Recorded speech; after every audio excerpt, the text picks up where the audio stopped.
Warga yang memblokade jalan ini mengatakan kerusakan jalan sepanjang 150 meter telah terjadi sejak 3 tahun yang lalu dan sampai saat ini belum ada keseriusan pemerintah Provinsi Sulawesi Tenggara untuk melakukan perbaikan.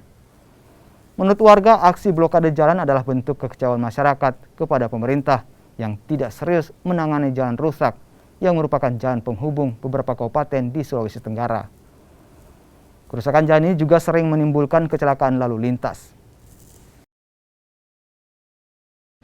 Ini sebenarnya masukan dari masyarakat sekitar. Ini spontanitas.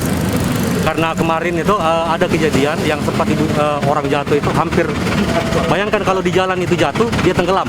Di jalan raya dia tenggelam. Kan artinya tidak logis, jalan raya bisa tenggelam kan. Nah, itu kejadian itu ada kubangan kemarin. Nah, terus terkait aspirasi masyarakat, untuk menyampaikan aspirasi ini mereka tidak tahu kemana. Jadi makanya saya tulis seperti ini. Mudah dicari. Karena kan mereka nih yang mau kebijakan. Ini jalan sudah kurang lebih 3 tahun rusak seperti ini. Dan memang kondisi jalan ini memang sangat rusak parah ya kalau lihat masyarakat sendiri melihat ini. Sangat parah.